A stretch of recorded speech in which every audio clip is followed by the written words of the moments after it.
Good evening, ladies and gentlemen. LightsThunderAction will be on right after this song.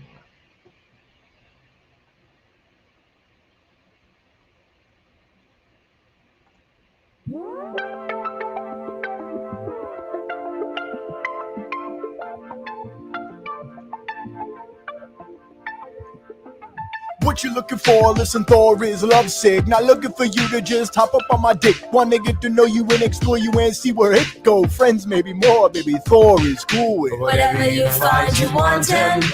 We can sleep together often, or explore each other's hearts with love in the future. What we talking? Whatever you find you wantin'. We can sleep together often, or explore each other's hearts with love in the future. What we talking? Okay, here's the deal, baby, let's do it. Let's talk about it like adults and maybe prove it. You tell me how you feel and I listen to it. An empathic life I live, so I just do it. Wanna know your dreams and help you achieve them. Wanna comfort you anytime you bleed. And let's watch a movie, stay up talking, sleeping. Ecstasy in the morning, I'ma have you creaming. See, I'ma treat you right, cause my life hasn't been kind to me. So pay no mind on my pain from the past is my vein. And I have to let go of my failures or end up insane. With my last couple relationships, yeah, they went bad. And I had to get out the slums, so I went and slept around a bunch. End up feeling like a chump and my heart is empty. Cause there's pain, no reprieve. Girl, I just hope you believe in me, cause whatever you find you wantin', we can sleep together often, or explore each other's hearts with love in the future. What we talking? Whatever you find you wantin', we can sleep together often, or explore each other's hearts with love in the future. What we talking? Listen, I understand I maybe just blew it. Women want confidence and I'm here to prove it. I tell you these fears so you can see through it. Talking about my heart, unconditional, you knew it. Any secret you have is always safe with me. Anytime I see you, yeah, all I feel is glee. When we are together, it is electricity. Anything you set your mind to, I know you will succeed. All the dudes before me, girl, yeah, I think they knew it. I think they knew that you're a queen and that is why they blew it. Never could keep up with you and ran off and said screw it. Only looking for the cut and thinking with the unit. I'm looking to get in each other, yeah, we're talking deep. Understand the pain and joy, I know it won't be cheap. We talking about soul bonding and the rewards that it reap. I know it is scary, but come on, baby, let's leave.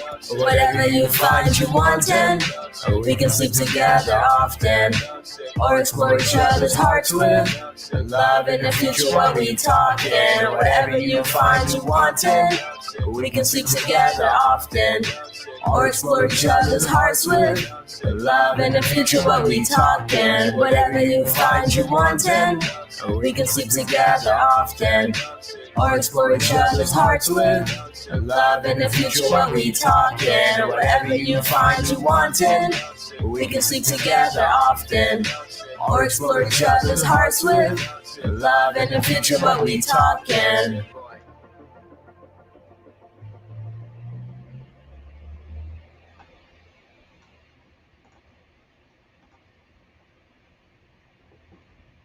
Hello, I'm Thor, son of Dale, here to tell you about the Life of Thor Productions official shop. The only place where you can get your official merchandise for the Lights Thunder Action podcast and Life of Thor's Thor Watches series. Whether you want t-shirts, tanks, hoodies, mugs, and masks, Life of Thor Productions official shop has you covered. If you happen to recognize there's an item that you would like to buy that is not in the official shop, head over to the Lights Thunder Action podcast or Life of Thor and request that item, because if you want it, we'll sell it. Just head to lotproductions.threadless.com/collections to get the item that calls out to you via the Force. Again, that is lotproductions.threadless.com/collections. Thank you and have a Thor-tastic day.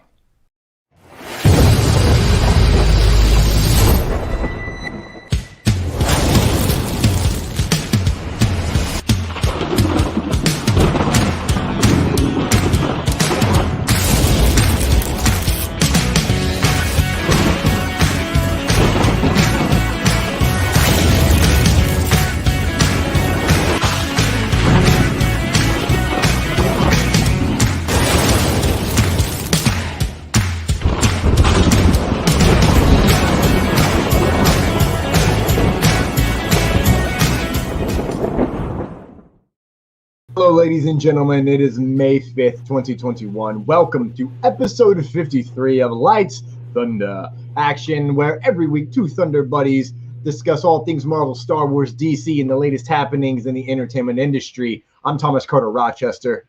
And I'm David Thompson, and today we've got a big show for you guys. We've got a lot of Marvel news, actually. Even though yesterday was May the 4th be with you, most of today is going to be Marvel news because they released 2 new names for upcoming sequels for projects we already knew were happening, but also ran out the entire slate of theatrical movies. We're going to get into all of that, along with our first look at Eternals. That was a part of that. And then at the end, also, we've got an update now on the J.J. Abrams produced Superman movie. Update on what's going on with that. So a big show for you guys today. Can't wait to dive into it. Thomas, what else you got for me? I got, honestly, ladies and gentlemen, get ready. I'm going to ruin the entire plot of The Bad Batch. Episode 1, Aftermath, 75 minutes worth of knowledge that I've seen twice, maybe 3 times if you count watching it after I fell asleep. If that's possible, astral projecting like Doctor Strange, you damn well know it.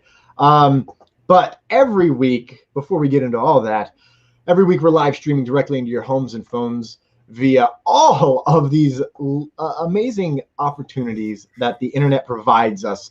LightsThunderAction Facebook page, Twitter, and Twitch, as well as the HWWS WebTV Facebook page on WebTV channel on Facebook and YouTube.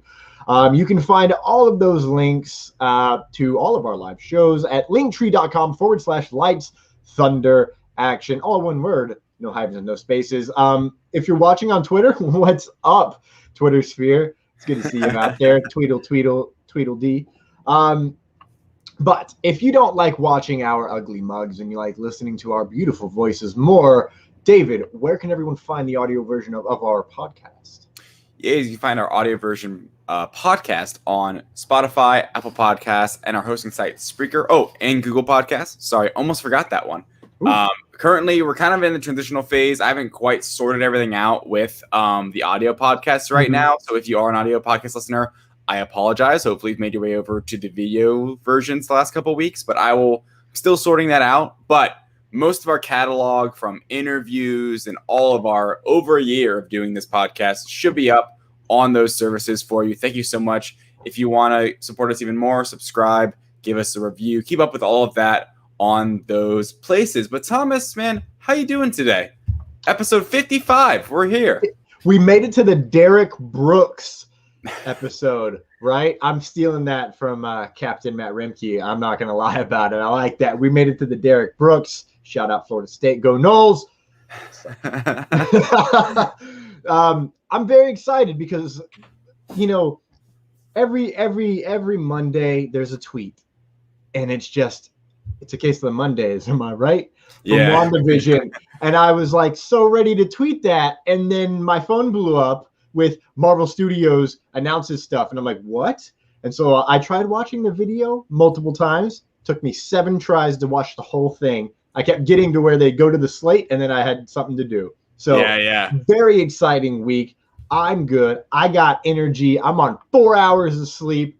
So this show is going to be wild. It's gonna be exciting. I had my first flat in my entire life. Oh my gosh, that's right. Yeah, that was a fun time at like 10 o'clock at night when I'm trying to go home. And I was less than a mile, and all of a sudden it's like a little tire pressure. So that's a fun time. I've been working. David, I talked about Dark Disciple last week, did I not? Which one was that? Star Wars Dark Disciple with Asajj Ventress. I don't remember. Oh, well, then I'll add it to the Star Wars section at the end of this really quick. David, how are you doing, man? You know what we're going to talk about after we talk about what your life's been. What you been up to? You got that Peter Parker hair from Infinity War right now. I'm digging. Yeah, I can't really tell with the headphones on, but yes, I appreciate that. Thank you. Great look. I don't think I rock it quite as well as Tom Holland, but I appreciate the compliment anyway. But yeah, I had a really good weekend. I went to Jacksonville, and I hung out with some friends and watched the NFL draft. Hung out in person with Jack Puce, who is just on this show, a writer for the direct.com, a Star Wars guy through and through, and hung out with him and his girlfriend. We got dinner, and it was an absolute pleasure. It was the first like in-person direct meetup for people who hadn't known each other like before the company got started. So I dropped that little bomb in our Slack channel, and it kind of like everyone was like, holy shit. So that was awesome in Jacksonville. And then I went to a quick pit stop home here in Gainesville. Then I went to Orlando, went to Universal on Sunday, and that was pretty fun. Hung out with my girlfriend and her family and stuff. So I had a very busy weekend, but now I'm back working, schlepping through it all. Yeah, so I'm doing good. Work's been going fine. I'm hanging out pretty much. None of my roommates are here, and no one's really up in Gainesville or over here in Gainesville right now because school's out. Yeah, currently for the summer. Yeah, the Gators, their schedule or whatever, like their semester ended for the spring. But yeah, so I'm just chilling. I'm working. I'm happy to be here. It's a good day. Thomas, this is a stupid question, I know, but what have you been watching? Anything interesting? Anything interesting at all? Literally haven't seen anything. You know what's funny? We're about to talk about the draft. That started on Thursday. I forgot to mention I went on vacation last weekend. Yeah. Like I had a genuine, honest to goodness vacation.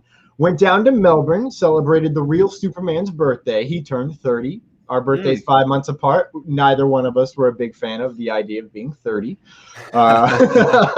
So that was nice. It was a great time spending time with him, hanging out with the super baby, and the wife, the old boss. A lot of fun. It was great catching up with everyone and just kind of seeing how everyone's lives changed after they got married and have kids. Yeah. Because we're not there yet. I'm living the Jedi way right now. Yeah. Speaking of the Jedi way, before we get to what I've been watching, David, I am deep in the Star Wars game, right? Like I don't want to say it's my cocaine, but it's my cocaine. Instead of going in my nose, it goes in my ear because I listen to Dark Disciple, which is about Asajj Ventress and Quinlan Vos. It was a Clone Wars story that never made it to air on TV. It got cut, or I believe it was coming later in season 6 or maybe season 7 before it was canceled originally. Right. Spoiler alert. Skip ahead 15 seconds from this. I'm going to give a 5, 3, 4, 2, 1 countdown. That's dyslexia. They kill Asajj Ventress. And that is one of my favorite characters from all of Star Wars because of her look, the attitude, the gravitas, and it's like, oh, we sent Asajj Ventress, and like, oh, that failed. Hold on, let me get my Dooku on. Oh, what a terrible assassin she was. No, man, she was damn good. She just wasn't a Sith. They killed her. I awkwardly bawled my eyes out and ugly cried at work building bikes while trying to sell bikes to children. And the mom's like, are you okay? I was like, they just killed a character in a book I was listening to, and I'm totally caught off guard, but I've got 8 minutes left, and I'm trying to just get through it. So then I started Thrawn, because why not? And boy, is it good. I'm not even close to halfway through. Yes, sir. I was going to ask, is Thrawn, is that a Legends book now, or is it canon? Both. There's a Legends version, but then they did Thrawn by the same author, and it's bringing him into the new continuity. He's one of the first ones to come through. I don't remember if they did that before or after they announced he was going to be in Rebels. I can't recall. But there's characters that they're setting up in this book that are in Rebels, and I was like, ooh. Oh, okay. Blankety blank character. I'm not done with it yet, so I don't want to spoil anything for anyone. But as everyone knows, yesterday was May the 4th, and how could we get through an entire episode without talking Star Wars and without me doing an entire impression of Obi-Wan Kenobi? Because, well, why the hell not? Always beware of Revenge of the Fifth. What are we going to do, Master Honey? So, everybody knows yesterday was May the 4th, and that means The Bad Batch came out. How good is The Bad Batch? I watched it twice. I cried a lot. spoiler alert, from this moment forward, I'm just breaking down the entire show. So let me before we get to that, before we get in, let's check the comments really quick. Terry McIvory is showing all the links to everyone. Shout out Terry getting us here. He said 30 ain't so bad. Wait till you hit 31. You're gonna see some serious shit. Thanks, Terry. I ain't even made it to 30 yet. Thanks. Good callback to Back to the Future there. I appreciate it, Terry. I'm not ready. Oh, Terry's about to be 40. Hey, man, we're only a decade apart. Look at that. We're kids. Back to the plot, Bad Batch, ladies and gentlemen. It starts right before Order 66. We get Order 66 from another fracking angle, and now I cannot wait for it to be included in the Star Wars Superhero Theorist Revenge of the Sith supercut, because the very next scene after all of that takes place like they fly back to Camino, and it's boom, Empire. Then we get the I was scarred from my attack by the Jedi and all that crap. We get that in hologram form, so it's like that congruent going on. That's cool. And so it's basically taking on, basically how it is you leave Bad Batch in the beginning of season 7 and you go right to here, essentially, right? You do the Ahsoka arc, and then you can basically jump right here. So going to be great to see how they incorporate it. Let's get to the biggest reveal from here. Caleb Doom, a.k.a. Kanan Jarrus. We get to see, now I've read the comic, and it doesn't exactly line up, but we get to see Kanan Jarrus. I heard that. Someone wrote an article about that for the direct, where it doesn't, Andrew, it doesn't quite line up at all. Yeah, the canon's off. Exactly. And here's the thing that I'm actually, with Marvel, it's a little bit different because they are in a big control. With Star Wars, the entire idea is that they become legends within the canon, right? So it's the certain point of view, if you will. Right. We never know. This is like the tertiary version of what happened, right? Now, the Kanan Jarrus comic could be what he remembers. He remembers just regular clones doing all these regular clones things, not the Bad Batch being there at all. And that could just be memory, right? Or it could be perception, and it's all of that thing. So I love that doesn't line up. It's the same thing with the Ahsoka book from E.K. Johnston versus what happens on screen. That's the brilliancy of legends, and that is what Star Wars is. We go through. Bad Batch is not a big fan of what's going on because they don't follow orders, but then all of a sudden one of them starts following the orders. We'll get to that in a minute. I saw the turn happening instantly once he tried to kill Caleb Doom. And that's a character from Rebels? Caleb Doom, yes, it is. He's Kanan Jarrus, also still voiced by Freddie Prinze Jr. in this, I recognized. Oh. It didn't sound like him at first, but he drops a couple lines here and there, and I was like, oh, that's definitely him, because he couldn't make those lines sound like a kid. It's like, oh, that's a full-grown man talking right there. Yeah. So it was brilliant how they did that. It just blew my mind right off the bat. I definitely cried, because you get the Order 66 with the music. Now, we get introduced to Omega. I mean, the plot of this is very simple. Bad Batch, Order 66, we go, the Empire, okay, what's going on? They get tested by Tarkin. Tarkin sends them on a mission because he doesn't know if he can trust them. Omega is doing her thing. It comes up. We run into Saul Guerrera. We find out, the Empire is straight up just killing our own people and insurgents that they trained. Shocking. We saw that coming as fans, excuse me. They don't finish the job. We go back. They get imprisoned. Omega was imprisoned. They save Omega. We go. They escape. Here's the thing. We get the birth of the Death Troopers in this. Oh. Yeah, I believe they're called the Death Troopers, right? They're the black ones.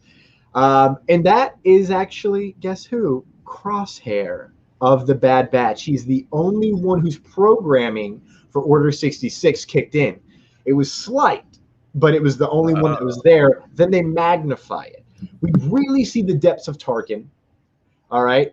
And then I'm also starting to think Omega. So they mentioned, so we don't know much about Omega. There was a theory between Jack Hughes and I, whether or not Omega was Palpatine.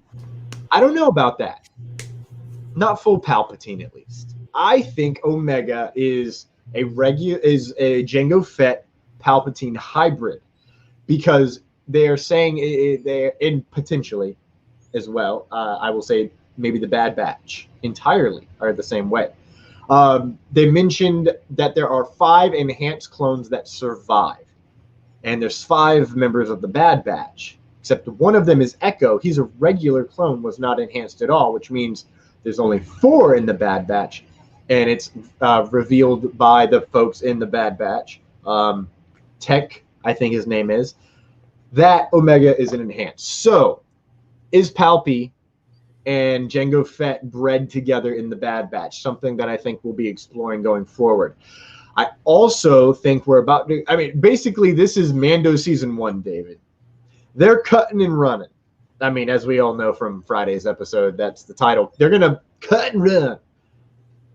David, why aren't you watching Bad Batch?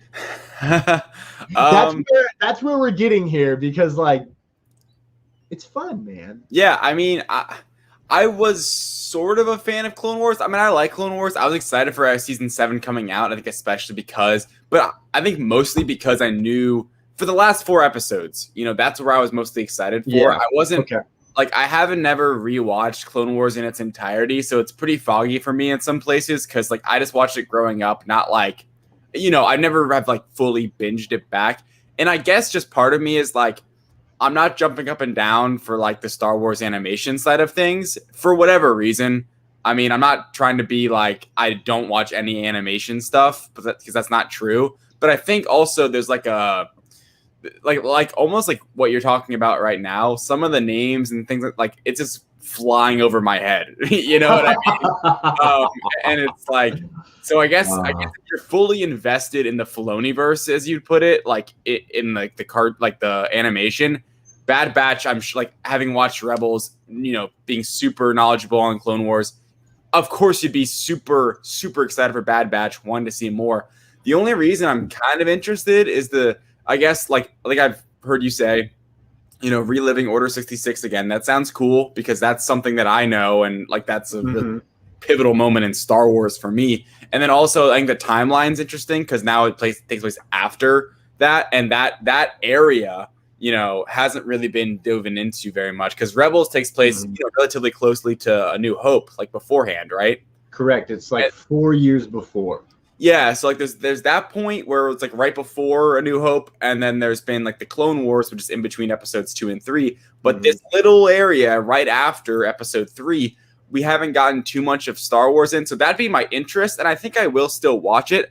I'm just not in any rush. Like, I didn't really have time to watch it. And I saw it was like a long episode and everything. But I guess just, you know, I think it's probably going to be a good show. Also, it's the Bad Batch. Like, to me, it's like that's not anything like hard hitting to me. Like, they were pretty cool characters in the Clone. They weren't like, oh my gosh, I need more of this. I feel to a lesser extent, I'm still very excited for this project, but almost similar to Boba Fett, the Book of Boba, where, like, me personally, I'd rather like Boba Fett just continue on in season 3 of Mandalorian, which he very much might, but the solo series of just a Boba Fett thing and how that's the next live actions show up, I'm not like jumping up and down for it personally. Like, I would say if Book of Boba was coming out later down the road, I'd be like, yeah, that's like one of my most anticipated shows. But it's the first live action show that's going to come out, so I'm looking forward to it.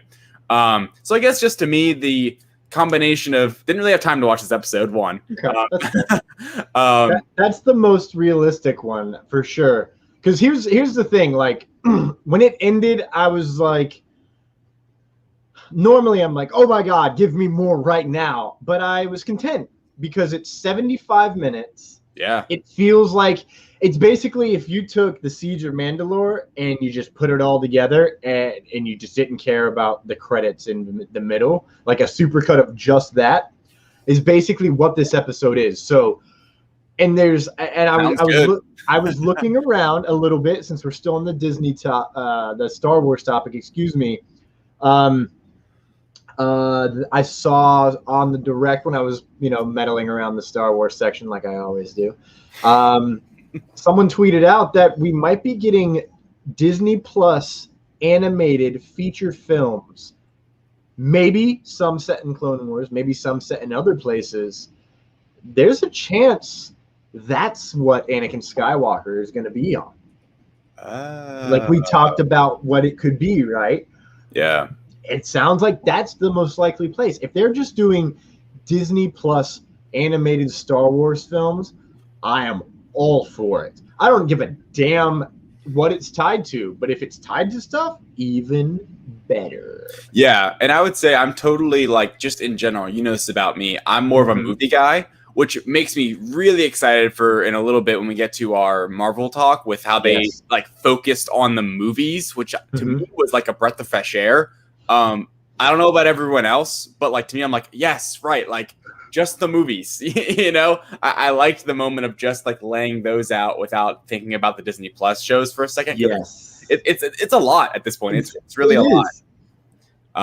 But I mean, Star Wars, there's still like a lot less content out there than even what Marvel's planning, but most of them are shows. I think that's maybe like just a side tangent of Star Wars. You know, I think right now what they have coming out movie wise is underwhelming. They need, I would like to know more. Like we have, Rogue Squad, Rogue Squadron. Yes. Sorry, by Patty Jenkins, the Taika Waititi movie. We know what Kevin Feige's movie is coming at some point. And then what's missing one? Rian Johnson trilogy. Yeah, but that's apparently that's still in the works. But nothing really official. That's all we know too. Yeah, exactly. That we don't know anything about it. The only like announced and confirmed are just Rogue Squadron and Taika. Yeah, exactly. As well. So it's it's just an interesting time, you know? But hey. It's an interesting time. David, we got to do a hard tangent away from Star Wars now that I've like inundated everyone for 15 minutes of Star Wars Corner with Thomas. Thank you. Thanks for coming to my Thor talk. Now let's talk about something else we both love. Football, baby. The draft was here, and I was glued. I was locked in. I literally was watching it at work. And then I went to Walmart and watched it while I waited in an hour and a half line. It was amazing. Traveled, was watching it and keeping up with it with my buddy's wife because she's a Washington football team fan and I'm a Cowboys fan, so we're always going back and forth. David, what do you think of the Colts draft? Welcome to Sports the Pod really fast, by the way. No, I thought we had a really good draft. I follow a lot of people like reporters and podcasters about the Colts, and I was all kind of like not communicating with them, but like following along with them as all fans. And I would say like it was a draft that isn't normal for our GM Chris Ballard, where he didn't make that many moves, and everyone was expecting him to trade down. And then our second round pick is this defensive end. Dio, I forget his last name, or can't pronounce his last name anyway, where he's out of Vanderbilt, and he's a really great athlete, but he just tore his Achilles like kind of recently. I think after the season, really bad. But Ballard basically was like, hey, you know, it was worth the risk. And if it hadn't been for the injury, mind you, we get him like pretty late in the second round. If it hadn't been for the injury, he would have been a first round prospect on their board. So he's like, it's worth the risk. We need edge rushers. We got an edge rusher who I am super fired up about. He has no injuries. Kwity Paye out of Michigan, who's an absolute beast, has an amazing story. You can look it up on YouTube or an article. He's a great story. And he seems like a great player. But yeah, we had a pretty good draft. We didn't really get a left tackle is what like the almost maybe our number one position of need has been, and we did not draft really any. At least we drafted like one guard tackle hybrid in the 7th round, but that's not replacing Anthony Costanzo, who retired. Not at all. So, but now, you know, there's like Eric Fisher's out there and some other guy where like we might now just pick someone up after the draft. So in Ballard, we trust. That's what all of us Colts fans say. Because Ballard's a great GM, and we just kind of like trust in him. But yeah, I think we had a great draft. Like we got an amazing player in Kwity Paye, I know for a fact, and I think the rest of the team's shaping up pretty well. So I was very happy with it. I was keeping up, you know, a lot with it. I thought it was really exciting. Beyond the Colts, I think the Colts had like a normal draft. Like the Yeah. draft at the beginning, the first 15 picks was like electric. I mean, you're just like, all right. You're telling me I was in that and Yeah. I was freaking out. Okay, man, I'm a Cowboys fan. Everybody knows it. We had the 10th pick. I was very clear with what I wanted us to do. And then the 8th pick is J.C. Horn, the cornerback I wanted off the board. I'm like, damn, well, at least Patrick Surtain is still there. And Denver's projected to go after Micah Parsons and take that linebacker. Then they take Patrick Surtain the second. And I literally threw my phone because I was in Walmart and I had clothes. And I just threw it. And I was like, you mother. And someone's like, you good? And I was like, they literally just drafted the 2 corners back to back right before us. And they're like, what? I was like, sorry, NFL draft. My bad. I'm tired. It's been a long day, man. I apologize. Yeah, because you were texting me. Well, you were so upset mad, when they dude. traded back, but it made sense. The trade was good. I was only upset because it was the damn Eagles, okay? Right, and right. I just am like, no. And then they got Devontae Smith, and I was like, come on, we got to play him twice. And we didn't get a corner. Yeah. Who did you guys end up We didn't drafting? do- Parsons? We ended up drafting Parsons at Yeah. 12. So we got a 3rd-round pick and the guy we wanted for 2 picks less. Not bad. I'm okay with that, actually. Yeah. As soon as we drafted him, I'm like, all right, cool. He didn't get taken. Like, it wasn't a mistake. We ended up drafting 2 linebackers. We got Jabril Cox out of LSU. I'm a big fan of him. He's a good cover. Here's my dream. Keanu Neal comes down and plays linebacker with Jabril Cox. Or Jalen Smith, whoever's the better coverage linebacker, which I think these days is probably Jabril Cox. That's our linebacking core and our nickel set. And then you still have your 5 DBs and 4 down linemen. But you have 6 DBs on the field and a coverage linebacker. That is perfect for the NFL right now, especially with all these matchup nightmares you have out there, a.k.a. Kyle Pitts taking it number 4. Yeah. I'm a huge fan of the potential of what our draft can be. I don't know a lot of these names. I've read some stuff about Micah Parsons that he's a scheme linebacker, which may work for us, may not. We got big corners that are just the size and what Dan Quinn looks for. We have depth now. We got 2 D tackles. Hopefully one of them pans out to be solid right off the bat. The potential is great. We picked up another receiver. I'm always down for more weapons for Dak. And we did get a tackle or guards, some sort of down lineman. I'm good with that on the offensive end. But Terry McIver doesn't even know who the Niners picked. Terry, buddy, shocking the world. They picked Trey Lance at number 3, bro. Yeah. And we didn't even get let's talk about reunions really fast.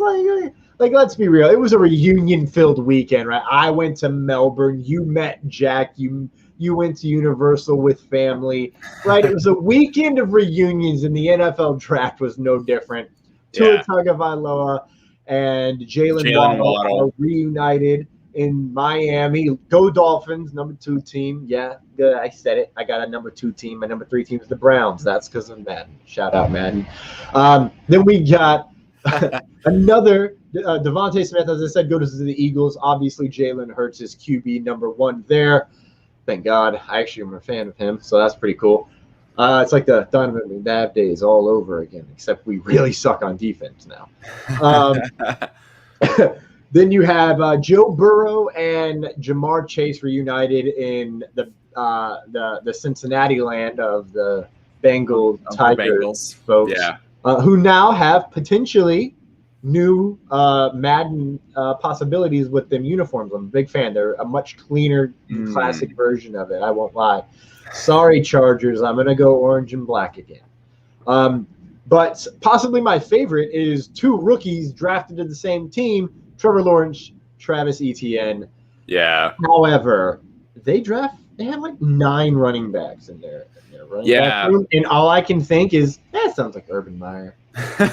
Yeah, I mean, I remember when I was with one of my buddies. He's not a Jags fan, but he's like, that's such a bad pick. Etienne's like a terrible pick because, you know, James Robinson was undrafted last year, and he was great for them, and he was a starter. And I thought I don't like the Jags at all, but I was defending the pick because I'm like, but you get the connection with them, and Etienne's going to be really good. And they have like they have a buttload of picks, and his talent's really there. So like, and they're kind of starting from scratch anyway. And this is a whole new regime. Lawrence wants his guys around him. So I thought it was smart to have, it gives Lawrence, because, unlike some other quarterbacks, like Lawrence is going to get thrown to the wolves immediately. There's no like, but I think that's what he should do, because I think Lawrence is going to be phenomenal, and I cannot stand it because I do not like the Jaguars in our division. I'm going to deal with him twice a year for the next probably 15 years. I hope not, but it seems that way, and I'm kind of really pissed about it.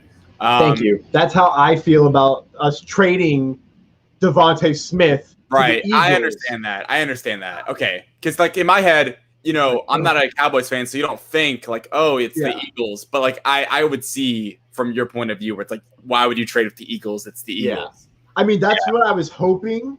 I was really hoping that Devontae Smith would get reunited with one of the quarterbacks that didn't win him a Heisman, just to see how they do. Because think about this. What if they suck together? Yeah. And then sneaky little Bill Belichick is like, hey, you remember when you won the Heisman? You want to play with that guy? To the dark side. I mean, we have sleeveless hoodies. What's funny now, it's just that, like, now there's going to be potentially 3 starting quarterbacks that are all from Alabama, with Mac Jones, Jalen Hurts, and Tua. I mean, Jalen Hurts did transfer, but yeah. Yeah, but seriously, who the fuck saw that coming? Like, that's Alabama being, like, quarterback USA? Not a thing. That's so wild. And here's the thing. Based upon what I've seen them do, Tua has apparently, from what I'm understanding, technical issues, which can be coached and worked out. His IQ is obviously there. Jalen Hurts is just I don't give a damn, I'm going to fight and win kind of guy, which is why I like him so much. It's and like then Baker Mayfield. Yeah, exactly. And Matt Jones is a Tom Brady-like show up, work, do the thing, do whatever I got to do to be the best kind of thing. The little details, the things that you don't see, the intangibles that, make someone so great is what I'm worried that Mac Jones is the intangibles. Because he waited behind Jalen Hurts and Tua Tagovailoa just to play one season and win a national championship. It's like, okay, and then he goes right on. Like, it's insane. And that Belichick didn't have to trade up. I'm actually pissed. Yeah, me too. I wanted him to trade up. And give us Stephon Gilmore. That's all I wanted. I mean, my biggest fear was that the Pats were going to end up with Justin Fields somehow, because I think Fields is a stud. Like, I thought he was the second best quarterback in this draft, and he was the 4th quarterback selected. Bears traded up for him. I think good move by the Bears. Shout out Bears. Shout out Bears. Yeah, good move. They need that. Yeah, exactly. They do. And I was talking to some buddies. The Bears have never had a great quarterback. They had Jay Cutler for like a couple years, and he was good. They got to like an NFC Championship game, but they've never had a great quarterback in my lifetime. And it's just crazy. And I think Fields could be that for them. Ever. Anybody's lifetime, right? Right. They've never had a single season 4,000-yard passer. That's unbelievable. Ever. If I'm not mistaken, they're the only franchise, or one of 3 or something dumb like that. Like, seriously. Yeah. I saw the stat the other day, and I was like, well, if that doesn't explain everything, picture's worth 1,000 words. Never 4,000 in a season. Insane. Yeah. I think quickly, I think Mac Jones, I think his max potential is Matt Ryan, which I think is really good. Matt Ryan's great, but I think they're the same-ish quarterback where, like, they're tall, big, they, like, stand in the pocket. They don't move out of the pocket. But they can definitely, I don't know if he has quite the arm strength that Matt Ryan does or used to have, because that's like his biggest thing. Because he was throwing to wide open people all the time in Alabama. Like, let's call it for what it is. Like, Devonta Smith literally got open on almost every play, like, for whatever reason, because he's just so swifty. But yeah, good draft overall. I very much so enjoyed. That has reminded me, Thomas, of our old flag football days. Hey man, I'm ready. Let me put some oil in the hips, and I'm ready to go. I was Mac Jones back there, just throwing little check downs. Man, you missed that one day back. Man, I don't even think you were like going to. I don't even think you were in college yet. Actually, it was on my birthday, man. You remember Travis Strachan? Yeah. Yeah, me and him, we'd throw the ball. We'd always chat. We ended up getting a whole Clemente squad together. And, like, on my birthday, I threw 3 touchdowns and 3 incompletions. Oh, no way. Yeah, and all 3 were drops. And I was just, like, in the zone. Best game of my life. And I got bored. So I just started, like, running back and forth. And they're like, what are you doing? I was like, no one's rushing me. Like, yeah. And they're like, yeah, because you're going to take off. And I was like, yeah, no. So I'm running back and forth. I'm making it hard on myself. It'll never happen again. Speaking of drafts, let's get back into the theme of the show, ladies and gentlemen. Oh no! From sports the pod to nerds the pod. David was recently on the Direct podcast, and right now he and I are fighting. It's mostly him mad at me because somebody thinks the same way I do. It's a full-out betrayal, everyone. Your own Thomas Carter Rochester has betrayed me. He did not vote for me in the recent direct debate, or not debate, the recent direct podcast draft. So the revenge of the So yeah, guys, you guys should check that out on MCU, the direct on Twitter. We posted up like our teams, but especially go check out the podcasts on Spotify and Apple Podcasts.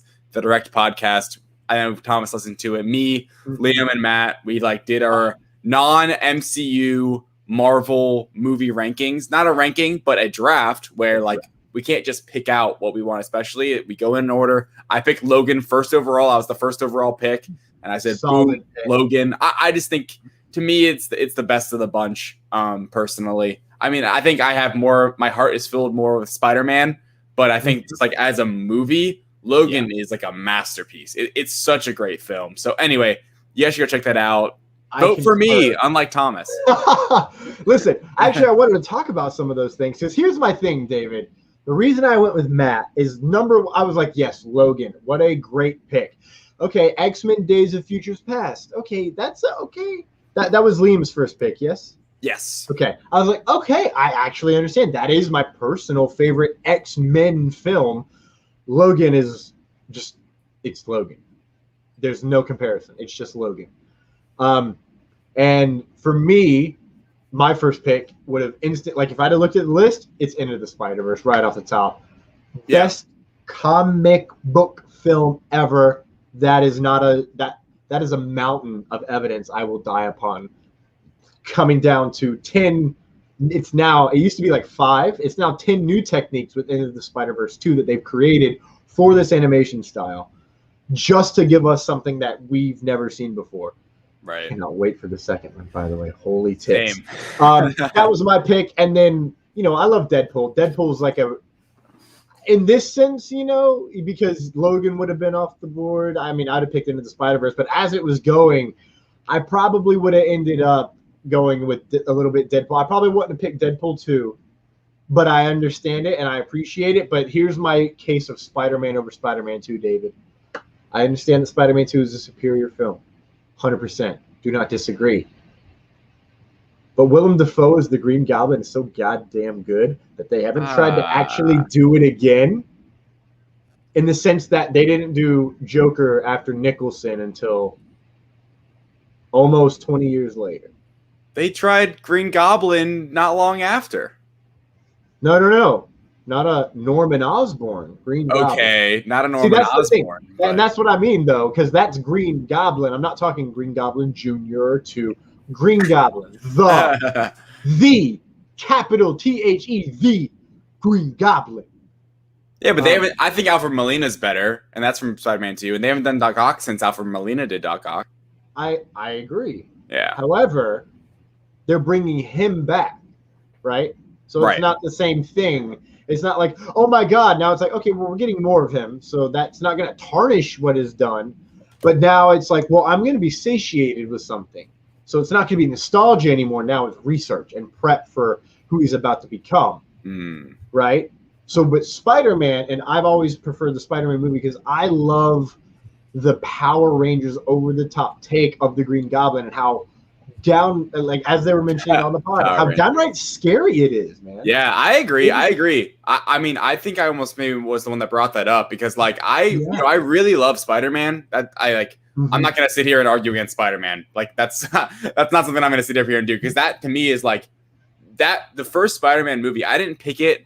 I went for the sexy pick of The Amazing Spider-Man 2 just because I think here's the thing. You went for the first two picks were the technical film picks. Right. Your last two picks were the nostalgia. Yeah. And the like fun, like story's not always there, but like it always looks cool and is fun and something I would sit down and watch, you know? Yeah. So that's right. Like that's a good analysis of my draft. That is how it went. You know, it's two. I'm like, those are solid choices. And then I'm like, The Amazing Spider-Man 2. Fantastic Four. And I love the fantastic. I was like, because when I posted that tweet where I was like, I think Matt Rimke might be ahead. Yeah. You know, we'll see what happens. And then you're like, my final pick, Fantastic Four. And I was like, fuck, that is such a good nostalgia pick. I loved that movie so much. Yeah. Literally, I knew about Chris Evans from Not Another Teen Movie. I was far too young to see that movie, but whatever.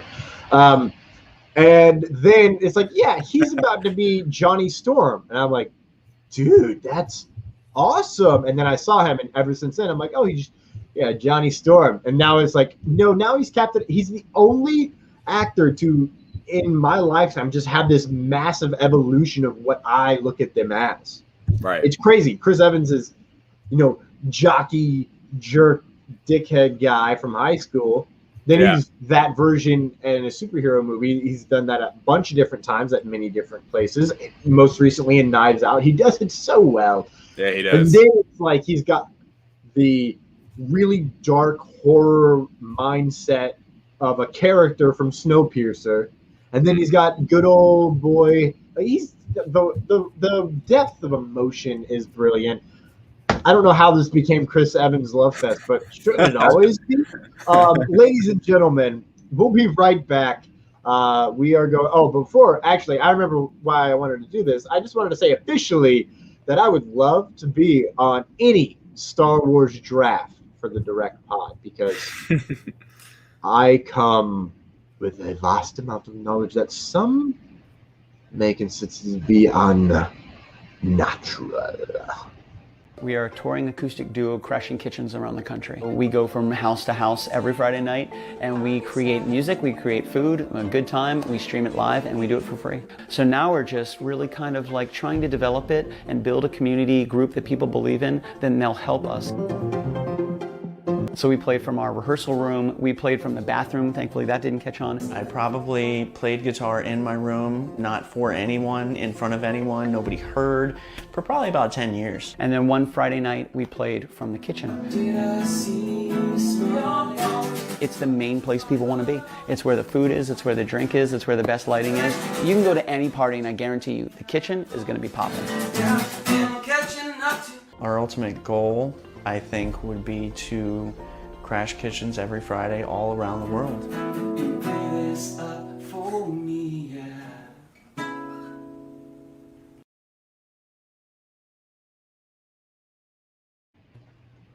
A small town coroner has to team up with her ex-fiancé to save her town from a swarm of mutant honeybees. There's action, drama, humor, maybe even a flamethrower or two. There's definitely a ton of bad bee puns and a very unlikely Hawaiian-wearing hero. This classic sci-fi feature cheese fest, written and directed by Alicia Marie and starring local talent from the Emerald Coast, invites you to join our journey from conception to reception by visiting Linktree.com/zombies the movie to keep up with all the buzz and donate to GoFundMe. Again, Linktree.com/Zombies the movie, ZOMBEEZTHE movie. JBauerArt has the graphic design skills you need to develop your next logo and at an affordable price. But he's not just a one-trick pony. Follow JBauerArt on social media to interact during live paintings and see all of his previous artwork, which you can buy exclusively at JBauerArtShop.com. Not only is he an artist, this beautiful son of a blue brings you the Back Talk with Bauer podcast every week with unique guests. And every month he hosts a special Back Talk with Friends episode that can only be described as chaotic and hilarious. Need a video intro or commercial? JBauerArt has you covered. For all of this and more, follow JBauerArt on social media. That's JBauerArt. Check out JBauerArt.com for a full portfolio and JBauerArtShop.com to buy that special painting for you and your loved ones. Now it's time for this beautiful journalist to my right to enlighten us with new information from across the multiverse. David Thompson, he's kind of a big deal. He works for TheDirect.com. You see him here every week, and that's why it's everyone's favorite segment. What the news? All right, so starting off with the news this week is Loki has changed. They're mixing it up over at Marvel Studios. Now for Loki, it's going to premiere on June 9th, and that is a Wednesday, ladies and gentlemen. There was a video that popped out today by by Marvel Studios, and Tom Hiddleston. He was talking and making some jokes, and also saying how they're changing how they're releasing these things, at least for Loki. So June 9th is the first release date for episode 1, and that is a Wednesday, and now it's going to be every Wednesday. That won't be like a one-time deal. It's going to be every Wednesday is when the Loki episodes will be released. So if you want to stay up late, that'll be Tuesday evenings instead of Thursday evenings. So it's going to be weird. It's going to be a lot different, I think, like it happening in the middle of the week than say, how it's been for WandaVision, Mandalorian, Falcon and the Winter Soldier. I think the main reason why they made this move is because currently, if it had started on June 11th and kept going through, at some point it would have bumped into the July 9th release date for Black Widow. And now they can say, hey, on Wednesday, here's Loki. And then Friday, Black Widow's out, which is going to be an all-time week, right, for the MCU. We get two new pieces of content in just 2 days. Or literally 2 days, because I'll probably watch Loki Wednesday and then go see Black Widow on that Thursday night opening. So that's awesome. I'm super excited for this. I'm kind of interested to see how this new Wednesday flow is going to be compared to Friday, because before now, it's always been this weekend thing. All right, it's bringing us into the weekend. I know, especially even at the direct, it's it kind of almost sets our the motion of the week in a sense. It's a little bit different with these late Tuesday night, Wednesday things just happening in the middle of the week, Loki dropping. So Thomas, you saw this change up. What did you think? Well, I love the idea that with Loki, it's their first time exploring a new time to release. I think it's very topical, but I was wondering what was going to give, because like you said, the bumping into Black Widow, right, is one issue, which I think that's a part of it. But here's another thing. With Marvel and Star Wars happening, time in we don't know how long Bad Batch is. It may be 12 episodes. If it's 12 episodes, it's going well beyond Loki. Now, as we were wondering, will they release 2 things on the same day? It looks like no. It's going to be one thing here, one thing there. I think the Friday stuff is definitely a little bit more family-friendly pushed. I mean, Loki's obviously going to be family-friendly, but I think it's going to be a little bit darker. Okay. Just because it's Loki, and he's kind of a dark character at this time, right? And we're going to explore his psyche. And it's sounding like we might get a bunch of different variants of Loki. It's going to be really interesting. Terry McIver in the comments has just said, I get the feeling that Loki will be on Wednesdays, so Loki Day will be the one before Thor's Day. I'm 100% effing percent. Excuse me, I'm fracking using that from now. Wednesdays henceforth are now Loki Day. You know what that means right now, David? Yes. Yeah. Happy Loki Day. Happy Loki Day.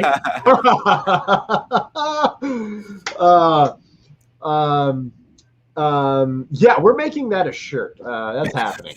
Happy Loki Day. I'm a big fan of this idea because TV historically has had, network television has, I got this on this day, this on this day, this on this day, because that's how we made money. Yes. So I've been wondering when they're going to get to that on Disney Plus. Now they've released, like they toyed with it May 4th. Then, okay, we're doing it on Friday too. Mandalorian season 1 surprised the hell out of all of us. And it wasn't so much spoiling as like, listen, it's a Friday release, so we're just going to release it like this. And then they moved, when it bumped into Rise of Skywalker, they moved it to Wednesday, which made Grogu the first on-screen character to heal a mother person. Right. That was crazy. That was a crazy little wrinkle they did there. Star Wars week that was, man. Yeah. Such good that's a really good point. I would say, and now we get that with Marvel. Yeah, and I wonder if there will ever be a moment where like there is like a connection, but we'll see. I would say one thing, like we can move on right after I say this, but beyond this, what I want them to change about how they release stuff is have it not be 3 a.m. Eastern. That's still, you cannot explain to me how it really makes sense. Like it should be even if it's midnight Eastern, 9 Pacific. Like just do something where it's not 3 a.m. Eastern. Like that shouldn't be when I can like that. That shouldn't be when these shows premiere for me. That just should not be the case. Exactly, and not only that, but like Terry's pointing out right now, Mighty Ducks Game Changers is out each Friday. He's been watching that, but on Saturday, as a Marvel and Star Wars, was Friday viewing. I got confused at the end, but if you look at it like this, that's a 6-hour jump. So it's premiering at 3 a.m. Eastern, 9 a.m. over there in the UK. Right. If for example, it would be way easier for me to stay up to 11 p.m. than to wake up at 3 a.m. on Wednesdays before I go into work at 4 a.m., which is about to happen, David. And I realized that at the very beginning when you're like, Wednesdays. And I'm like, I guess I'll be getting up early if I have to work truck, which I do every Wednesday now. Son, I'm a bee sting. Yeah. So my new goal is to go to bed at 5 p.m. every Tuesday. Oh my gosh. Because then I can wake up at 3. David, that's only 10 hours to toss and turn for 2.5. Okay, it's a plan. Strategery here. Yes, strategery. I've spent years trying to figure out how to sleep. So that's going to be unfortunate. But I'm very hopeful that this is going to lead to, as soon as Bad Batch ends, we get What If. Or as soon as Loki ends, we get What If. And if Bad Batch is like a 24-episode season, I don't think it will be. I'm just saying. If it is, that would be amazing. Yeah. Right? Because then we get Marvel animation and Star Wars animation. We'll see. They're mixing things up over at Disney Plus. But let's go over to the big cinema. The big theater, as they call it. Marvelous Monday news it was. So this is what happened, right? They come out with this video. It's all about reopening the theaters. Well, getting us back in the theaters and, celebrating the communal experience that is going to a movie theater and watching a Marvel film like me and you enjoy more than practically anyone else, right? Like we preach this all the time on this show, how much we both love the theater. There's a place for it. It shouldn't go away anytime soon. So we're going to pull up, we're going to go through kind of everything that's changed or what's new. But the first thing I wanted to shine a light on was we got the first look at Eternals. So that this not only acted as a, it kind of hyped us up for the theater and there's a few name changes we'll get to or new names we'll get to in a second for the titles of a couple of these flicks. But it acted as a teaser for Eternals. And I have an article from the direct.com, of course, where I work. And Company Man is right. Check out our new web design. Looks fantastic. Shout out, Jack. So pull this up, and then if you want to scroll down, I So believe many ads. I apologize. I apologize. So here's Tom's work. You can keep scrolling. We're gonna get that one out there. I can't get this one to go away. Okay. We like Walgreens. No, All we right. don't. They don't pay us. That's true. They gave me my COVID shot. Okay, so there's one shot right there of Ajax. Here's Ajax. my thing. Ajax. Ajax. Sorry, I apologize. Ajax is the soap villain. Ajax is the hero. Okay, so this is proving my point. I need a full trailer for this movie because I don't know a damn thing about Eternals, and I'll be the first thing to tell you about that. I've never read one comic book. I had hardly even maybe heard of them before the movie was announced. I'm in total 2013 Guardians of the Galaxy range. And even then, reading about, like, going in Wikipedia or fandom and just reading about Guardians of the Galaxy when I didn't know who they were is a lot more easy to comprehend than the Eternals to me. Like, you can keep scrolling, Thomas. You can just kind of, like, float through them. And we can kind of talk about each one when we see, like, some more familiar faces. But I'll be honest, like, I really don't know what to expect. Obviously, it's Chloe Zhao who just won best director at the Oscars. So, like, this movie, this shot's great. I love this shot because, you know, obviously Richard Madden, Angelina Jolie, you know, we're getting a good, like, team shot of them, and I love Richard Madden, so I'm excited to see him in this. I think he's Icarus. Yes. Here's the thing.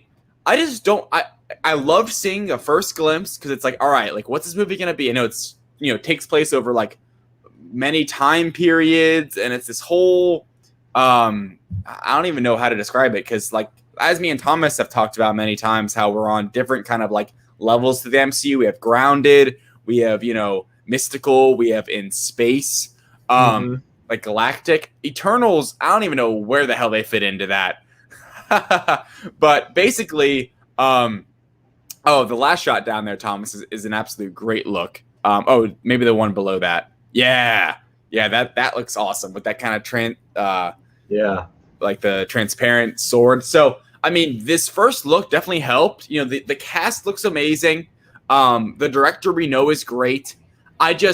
I'll be honest, I just have never read an Eternals comic book. I'm still not sure, like, who they are or, like, what their deal is. And I just want to see more. So I think, you know, we should expect the trailer at some point soon. But it may not be until I sit down in the theater in, November to really understand what's going on.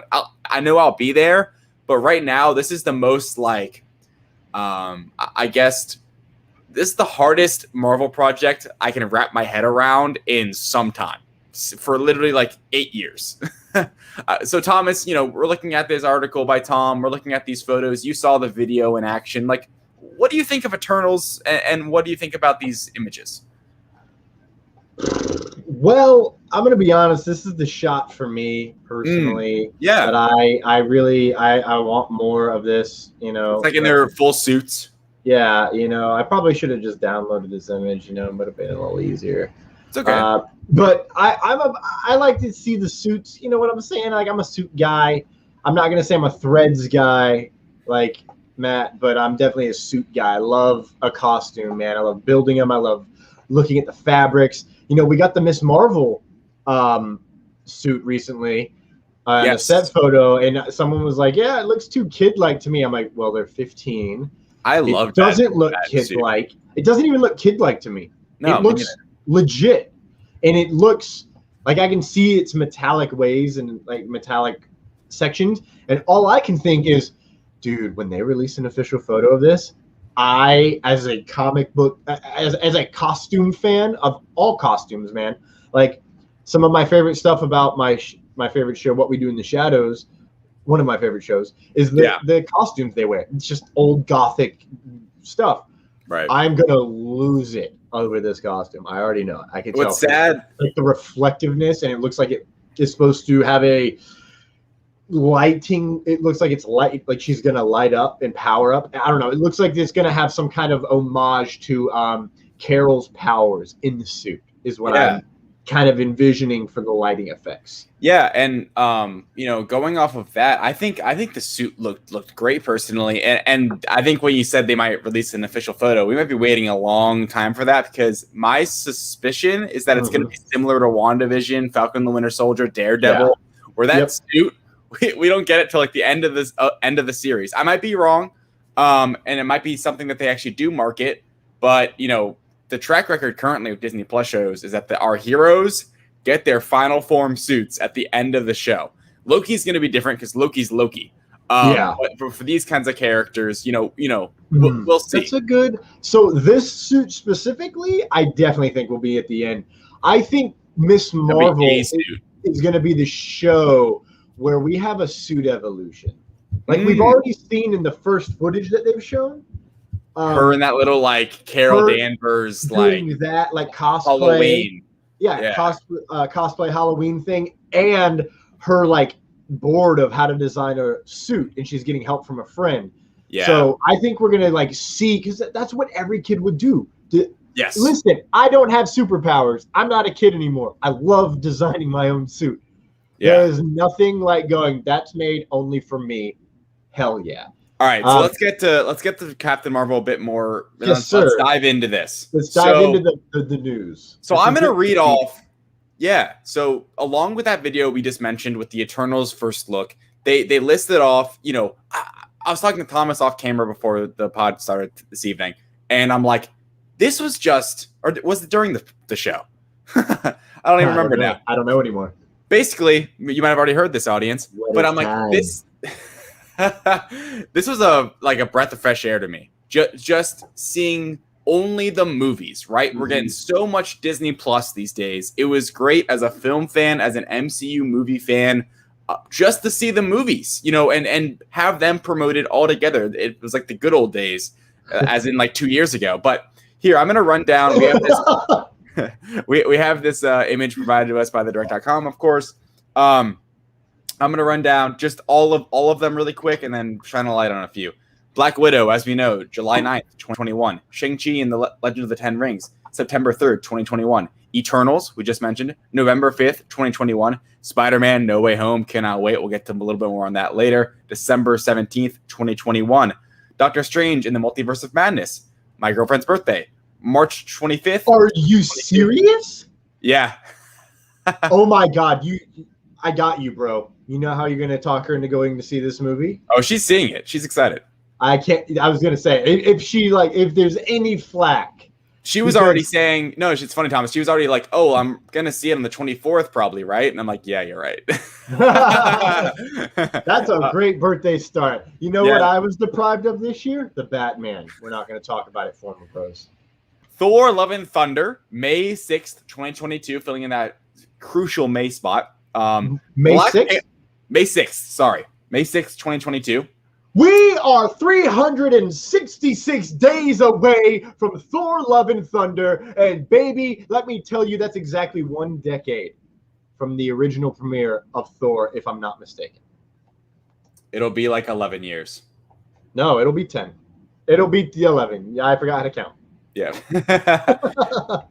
Okay, first new updated title, Black Panther Wakanda Forever, July 8th, 2022. Then the next new title, which this is the more interesting one to me, The Marvels, November 11th, 2022, which is a Captain Marvel 2 sequel, but alluding to an inclusion especially of Miss Marvel. And then also we imagine Monica will be there.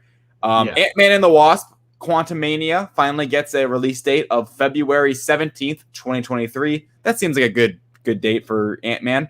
And then Guardians of the Galaxy Volume 3, which will be long awaited by then. It'll literally from May 5th, 2017 is when the second one was released. So it'll be 6 years in between the two films. So it'll be May 5th, 2023 is when we finally get James Gunn's third Guardians film. And then finally, kind of wrap up Phase 4 is Fantastic Four, which is undated currently. But they just, they just teased us again with the little logo, but there's no release date for that one. So on Guardians, that's interesting because the end of Guardians 2 leading into Infinity War's 5 years. So like now they will actually have aged as characters that long, and since most of them were dusted, Yeah. you know, Only Rocket wasn't. Yeah, exactly. And he's CGI, so you don't have to worry about aging. Yeah.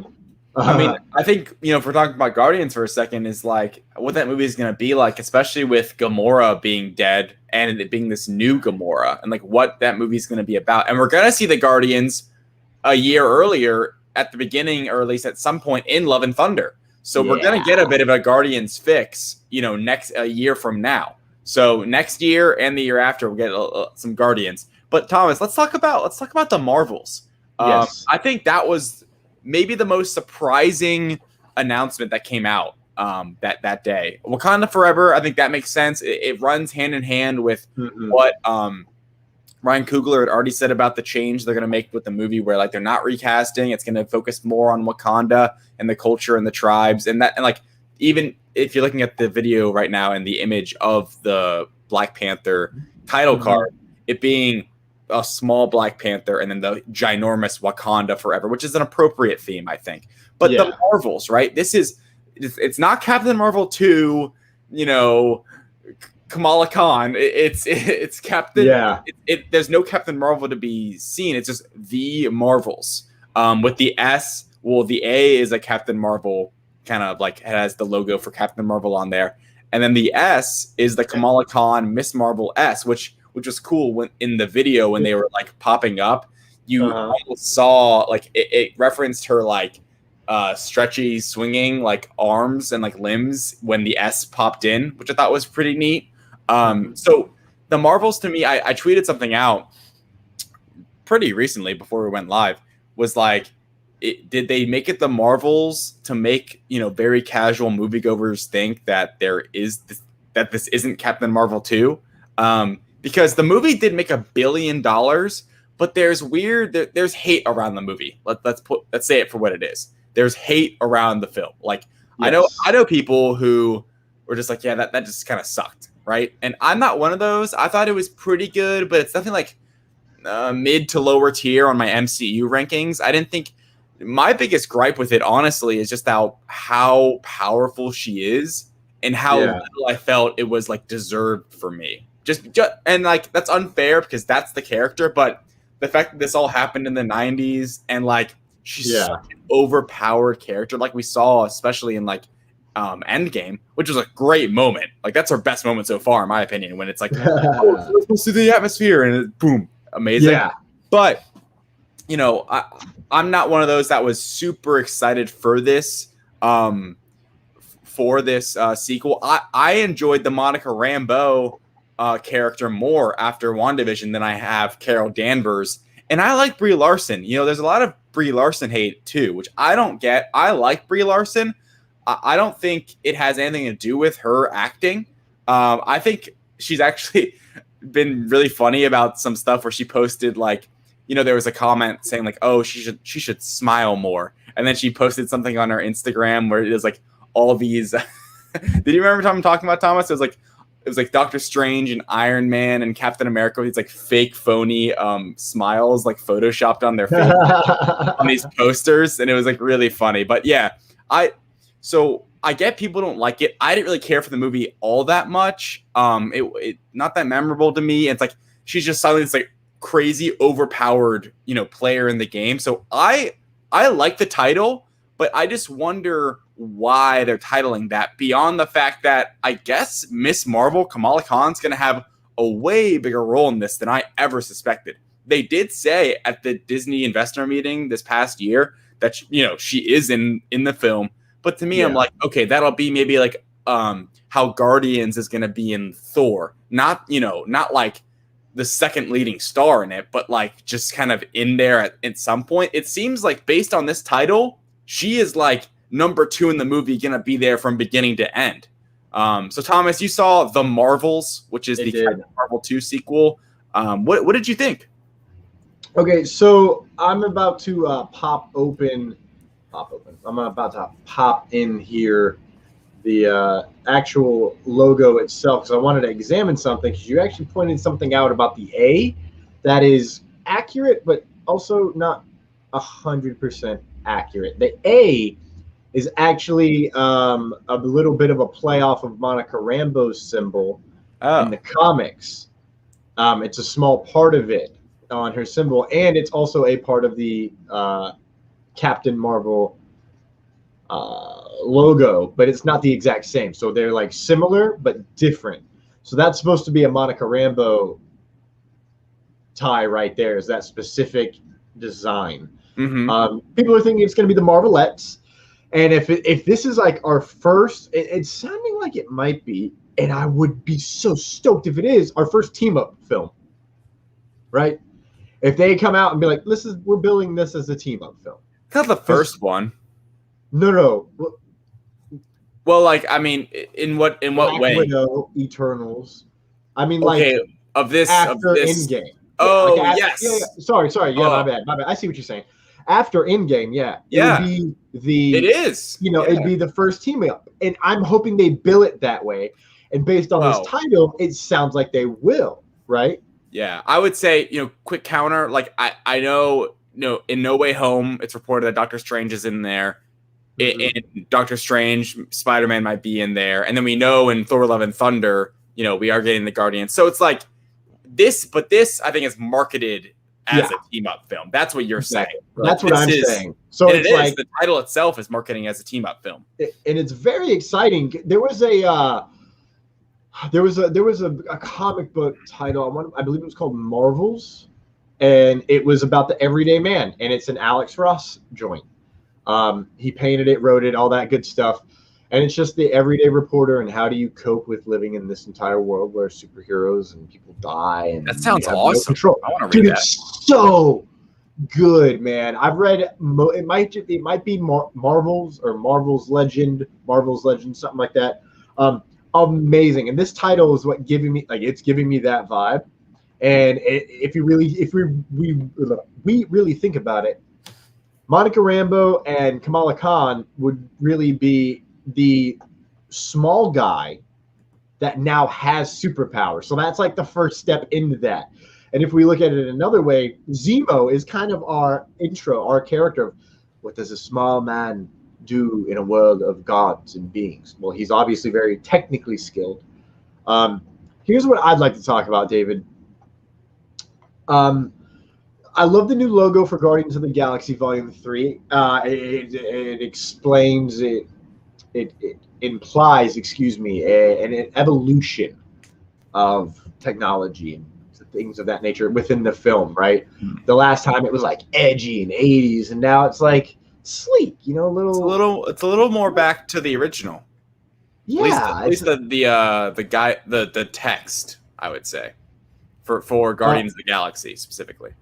Oh, I was just okay, true, yes, but I meant like the Volume 3 and how they it's like a little cleaner, a little higher tech. I'm a big fan of that. I love Wakanda Forever. I was trying to find the article that had the log line. I can't find the bloody log line that I was reading earlier. It was like, here's the log line. Anyways, back to the plot.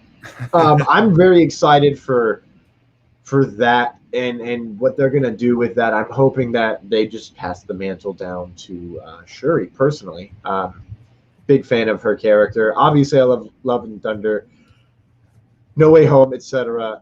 Dude, Multiverse of Madness, and the fact that Wanda is in the fucking logo, dude.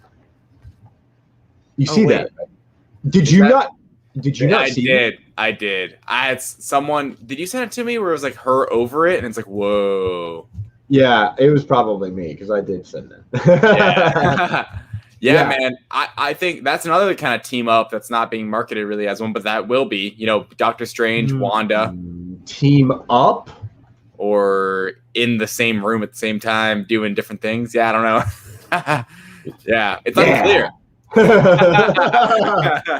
Yeah, I mean, I don't know. That's a really great point because we don't know what Wanda's going to be up to by then. Exactly. But we know she's going to play a really pivotal role because Elizabeth Olsen, while doing press for WandaVision, she was on set for almost the whole time. So we know she's going to be a really key part. Dude, we're gonna be living life when it is the No Way Home Multiverse of Madness stretch. Like, that's gonna be a beautiful time for Marvel fans all around the globe, because like I think those movies are gonna be like those are. I mean, because those are established characters, obviously. Shang-Chi and Eternals, I think they're gonna be good. Yep. But like those two, oh my gosh, those could be some mind-bending. And then you go into Thor: Love and Thunder. That's gonna be quite the. Let's be honest. Stretch. Let's be honest. That's all I fucking care about, David. That's all Thomas wants. I'm the same, but with Spider-Man. See, and it's so nice for you because it's right down the road. It's because Sony's gonna shove it down our throats, and I can't get enough. So here's, before we move on from this marvelous update, you know, when it comes to like Spider-Man and Doctor Strange, you're right. I look at this and I'm like, Black Widow. Okay. Black Widow is going to retroactively make a lot of shit better. Right? That's what we're expecting from it. Shang-Chi, I get big Iron Man vibes from this, man. Yeah. Like the tone, the grit, the seriousness, the taking itself seriously, but also having some fun, because like this is insane what's happening. I think it's setting up to be a great origin story based on the trailer. Same, and I feel like it's gonna retroactively make things better. Eternals gonna retroactively make a lot of things better. And Eternals, you know, quick shout out to them. Eternals is currently like, I think has the best odds of winning the Oscar for Best Picture next year on sports books. Isn't that funny? Could you imagine, dude? Yeah. Like in a world where Avengers Endgame doesn't get shit, Eternals wins Best Picture. In a world where Black Panther gets snubbed, Eternals. See, I'm not there yet with Eternals, but those are the odds right now. I think because I think of Chloe Zhao. You know, Eternals just has like a Guardians vibe, right? Like, if we're going to be honest, it has like more serious Guardians vibe. Yeah, which I am not opposed to that. Because Guardians was super, like the first one is very like, you walked out there like, that was hilarious and fun, you know? Yeah. Eternals, I think there's going to be like the funny moments, with especially like Kumail. Yeah. But like, it's not going to be a laughing stock like Guardians ones. And I think they have to nail it if it's not going to be. Because I think the reason everyone fell in love with Guardians was because of just how funny it was and how lovable the characters were. If Eternals is going to take itself like more seriously, it needs to be great because it's so unknown. Like, no one knows what the Eternals are. Okay, what do you think about this? Do you think Eternals is going to be more like Guardians 1 or Guardians 2? 2.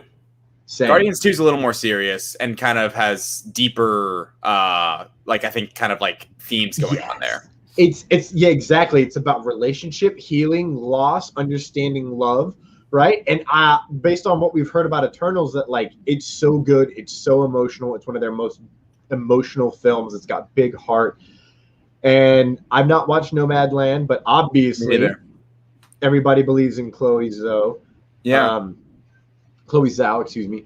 So I think that it's a no-brainer that Eternals is going to come in and do some serious, like, mind-bending, like, hey, by the way, this can be serious, and there's a lot that can be done with myth. Even the logo looking here, the logo is serious. It's more serious. You know, it's very simple. It's simple, regal, to the point. Yep. Here's the thing that I also ending this when it comes to Eternals specifically. I really like the idea that we're going to get 7,000 years of context in some fashion of the MCU. So we might learn if it's I think the log line is with Kumail's character. It's like he has to give up his life of Bollywood actor fame to fight the deviant threat one last time, and it's, you know, they're reuniting the Eternals for one last fight and all this stuff. So it's like, okay, interesting way to go about this. So it's like, okay, we've done this before, this is one last time. Yeah. And I think this movie is going to solidify the idea of myth and legend and what it means. And you know, it's something that's kind of been talked about with with WandaVision, does she have a code name and a nickname? It's like, ooh, that's fun. But then you think about it, and then you go into Falcon and Winter Soldier, and you realize, no, that's actually important because that's a title. That is a legend name. That is a name of legend purposes to an alter ego, so you can spin it in some way. That's the purpose of legend, right? And I think that Eternals is going to go superbly meta, and a lot of people aren't going to realize how meta it is. Yeah, I really don't know what to expect. I really don't, and I'm still there. I need a trailer for that movie. Speaking of not knowing what to expect and all of that, man, I have no idea who to believe anymore when it comes to No Way Home. So here's my thing, right? Like Andrew Garfield, for you guys who haven't heard or seen, he was doing some press for his new movie Mainstream, I think it's called, which I kind of want to watch just because I love Andrew Garfield. But he was doing some press for that. He was on a podcast. He's actually done a few more interviews since then because he's kind of like on a little press tour of sorts. And he got asked about No Way Home, and he basically, like, one way or another, he basically said, I haven't gotten a call, or like, they haven't called me. But I will say, the way I read it, he seemed a bit like it was a denial, like that he wasn't in it, but he was kind of like laughing, and he went down this whole thing of like, the game Werewolf or Mafia, and it's like, I'm not the werewolf, like it's not me. He also he also happened to, on the side, like he kind of snuck in that he has a Twitter account that no one knows of, which now is like a big meme on the internet. Like, whereas Andrew Garfield, like, if you're seeing this, I love you, because like he was mentioning how he's been caught up with everything happening and talked about it being a cool idea. Actually, he was just recently, Thomas, it just came out at the beginning of this show. He was on another interview just earlier today, and he mentioned he threw in at the end of a line like "never say never," almost a bit weaker of a denial than he had just the other day. Here's my thing, Thomas, on all this. Okay. Alfred Molina said, "Screw it. I'm just gonna tell him I'm gonna talk to Hollywood Reporter. Screw the NDA. I was in it. I'm in it. They de-aged me. I'm in the movie. It picks up right where he left off." All of these, like, here's the thing. If Garfield is in the movie, he would not say he's in the movie. So, like, this really leaves us, I think, nowhere. And to me, he wasn't that overly convincing. And I've been the kind of guy not trying to get my hopes up that he's in it, because, like, my mind will melt if him and Maguire are in it. Like, I'll be inconsolable. It's okay, me too. And I won't have anyone there to console me. And it'll just be random strangers in the theater, bro.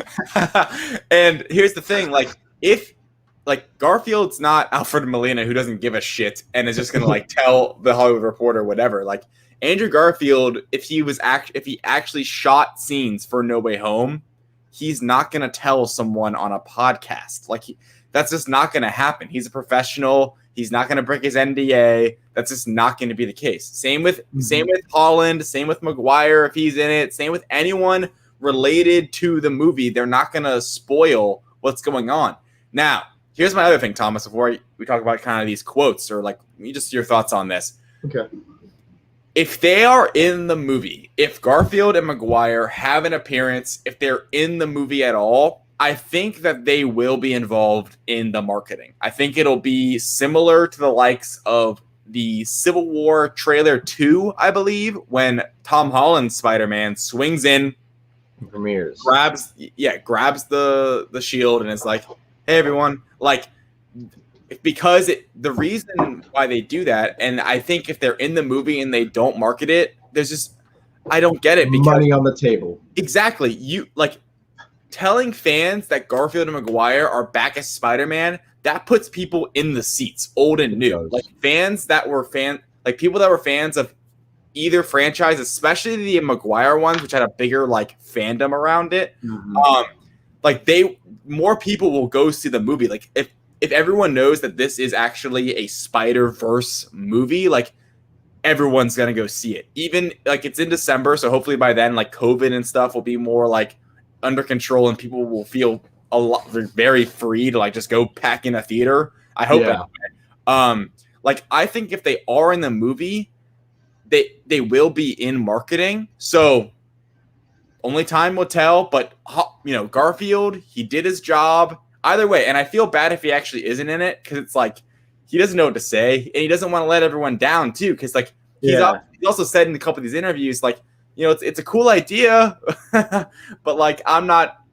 One, if he is in it, he's not going to say he's in it, and two, if he's not in it, it's an awkward spot for him, right? Like he doesn't want to be this bearer of bad news. Yeah. He knows everyone's like wanting that to be the case. So Thomas, I'm done talking about Spider-Man. It's what I do best.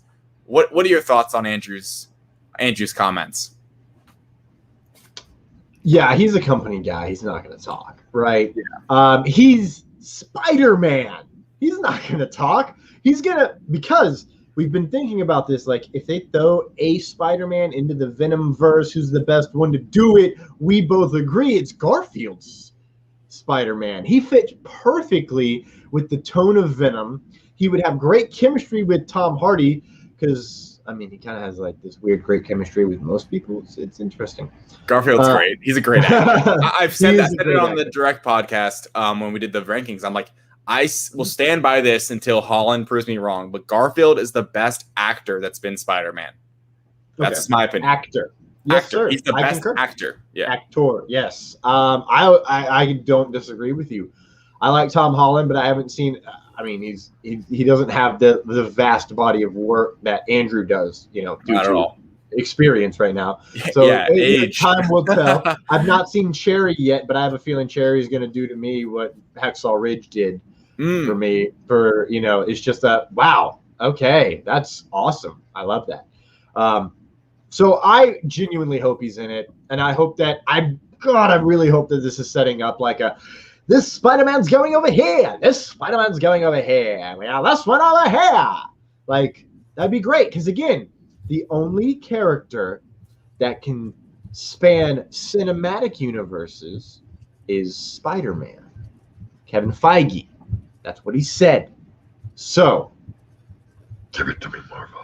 Give it to me now. Hey, let's just hope he's in it. Like I said, I will be inconsolable if he is. But as of right now, it's looking less and less like he is. But at the same time, if he's actually in it, this is what he would be saying, guys. So, like, it's really hard. It's really hard to break down. But it is exciting that we are actually hearing from Garfield himself. Yeah, on the matter. It's so great. Point blank, it's cool that he's like, oh yeah, it's a really cool idea. You know, even at that, like.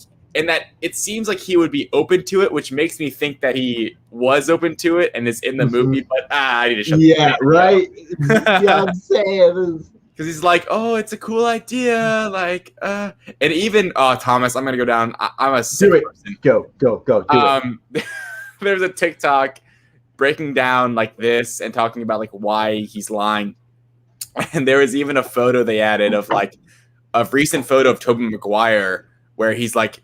No beard and looked like he was in good shape, which he like has had a beard for like years. And I cannot, as time goes on, I won't lie. I read the leak that like maybe true, maybe not true leak about the plot like a few weeks ago. I am unfortunately getting my hopes up and I need to stop. I need to stop. Because I've been saying this, like who were we on with? It was you and Derek Diamond. Derek Diamond. Oh yes, when we discussed the Spider-Verse, and I said 100%. Yeah, and I'm like, nah. Like as times progress, my hopes are getting progressively higher. That's great. And I need to stop. I need to stop. Like I just need to stop thinking about the movie, but it's hard to because I can't wait. Yeah, it's not great your field for helping with that either. Yeah. Let me give you some warning. I read some of the leaked script of a Thor, and I read like the first 30 pages and was like, okay, yeah, I know, right? I don't remember if I read it before or after the movie came out, but I think I read it after, and the stuff that had been leaked, I was like, oh, well, I want to know what they are saying. Like they would give like rough synopsis, if you will, of like, oh, this character does this and it does that, and some people don't understand the ending of the movie. Is Loki dead? Is Loki not dead? Blah blah blah. And I can tell you now, don't ever read the script, man. Don't, especially before the movie, because there's some stuff that's just straight up mentioned in the script, and they just left it. Right. Like a direct Hank Pym name drop in Thor in 2011. Wow. No one was thinking about Ant-Man. We would have been losing our freaking minds about that, right? Like Iron Man 2 in 2010 introduced us to Wakanda on that Easter egg of the map. And motherfucking Atlantis! And we still haven't gotten to Atlantis. Nope. What if we get in Eternals?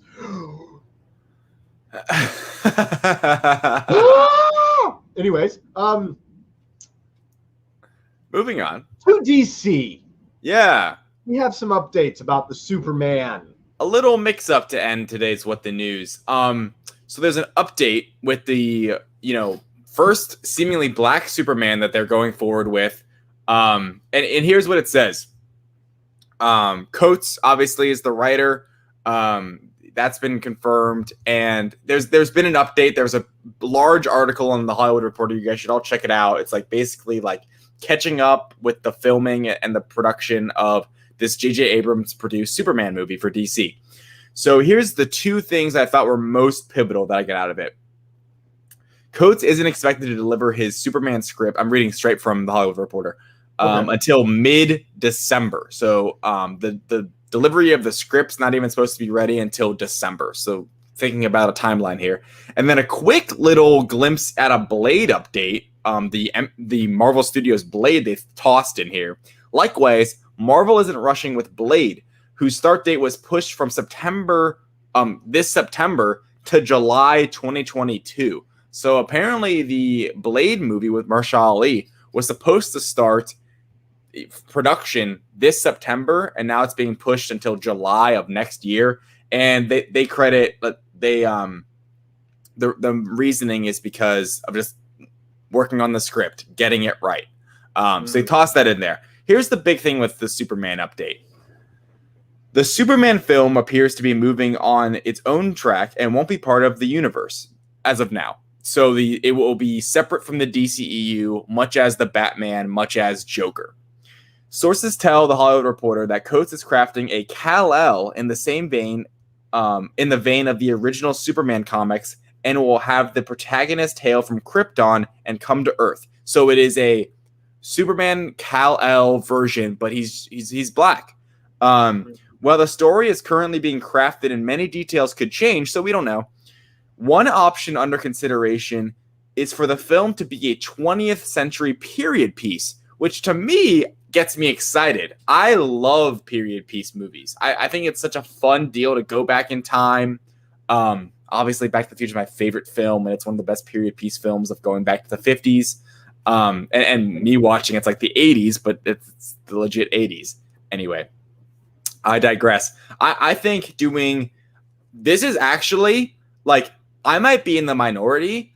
I like that they're doing just Kal-El and he's a black guy. Like, because to me, Clark Kent, Kal-El, it'll add a different element to it, but I don't think his race or ethnicity, like he's an alien for gosh sakes. Like what he looked like, the color of his skin has nothing to do with the character, but it will and it can in a movie where he is black and he does say grow up in Kansas with white parents. That will have its own, connotations. Exactly. And I think that would be super cool to explore. I think him just being Clark Kent and wanting to be a writer, like I love all of that and it just being this new told story. And then also on top of that, I like period pieces. I think it'd be cool if this would stay in the 1970s, like which would be kind of a little too on the nose because that's when the original Superman was Christopher Reeves is from. So maybe even earlier than that. Like, I don't know. I think it's cool that Coates is crafting a Kal-El story in the vein of the original Superman comics. I think that is a pivotal piece to this puzzle, like on this original Superman comics. So it's going to be its own story is what I drive from that, and he's taking it from the comics. What do you think, Thomas? Oh, baby. I've got ideas. Okay.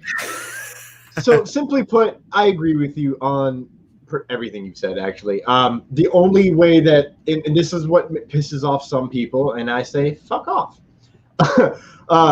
The only way that skin color is going to matter to the character of Superman is if he's not white, because he was created in a time where he was white, and so he was given all of the privilege, right?